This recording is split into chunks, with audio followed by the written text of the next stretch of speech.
Allez Soraya. T'as peur? J'ai pas peur moi.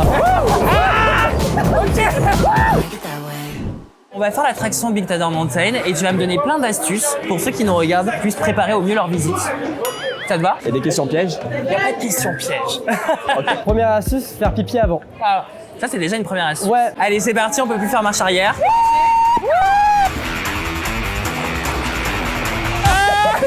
En quelle année elle a ouvert l'attraction? À l'ouverture, 12 avril 92. C'était l'ouverture. Et l'ouverture, elle était là.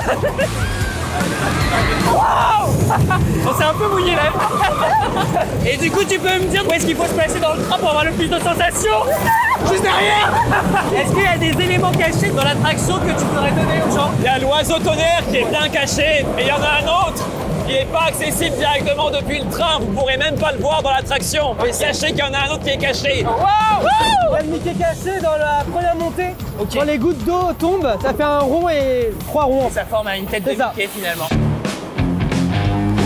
Et du coup là on est dans quelle land du parc? On est à la première là. Ok. Je croyais que t'allais me dire Discovery Land. Je connais un petit peu quand même. Et du coup pour y accéder quand on est face au château, Face au château, c'est la première sur la gauche. première à Vous pouvez pas la louper. Qu'est-ce qui change pendant la journée quand tu fais l'attraction? Quand il y a le soleil, c'est super. Vous avez une super belle vue. Mais à la tombée de la nuit, Ouais. vous avez vue sur le château. Et du coup tu peux voir le feu d'artifice? Voilà. Il suffit que tu arrives au dernier moment, tu peux voir les drones, c'est magnifique. Ah ouais. Tu peux me donner 3 mots-clés pour décrire cette attraction? Big Thunder Mountain. Je prends des gouttes. Train? Ouais. Montagne, je sais pas. La montagne, ouais. Le tonnerre. Ah, le tonnerre, ok. Montée, descente. Ouais. Il faut faire combien de mètres pour faire l'attraction?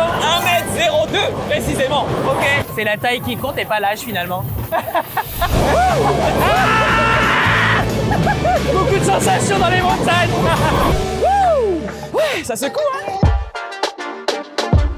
C'était hyper cool de le faire avec vous ça. Avec plaisir. Merci à toi. Est-ce qu'on leur donnerait pas encore 2-3 petites astuces? Imaginons qu'il y a un couple de personnes qui viennent avec leur enfant qui n'a pas la taille requise, qui est de 1m2, on l'a dit tout à l'heure. Comment ils peuvent faire? Disneyland Paris propose le système du Baby Switch, c'est-à-dire que comme tu as dit, si un enfant est trop petit, une partie du groupe peut faire l'attraction. En sortant, il demande le ticket Baby Switch, ça va permettre aux personnes qui n'ont pas pu faire l'attraction de repasser directement sans Donc refaire la il y en file a un d'attente. qui attend et pendant que C'est l'autre ça, va ouais. faire l'attraction et au moins l'enfant il est pas tout seul. Comme ça permet à toute la famille de le faire aussi. Génial ça. Si par exemple j'ai pas envie de faire la file d'attente, comment on peut faire? Il y a le Premier Access, également le Disney Premier Access. Ok.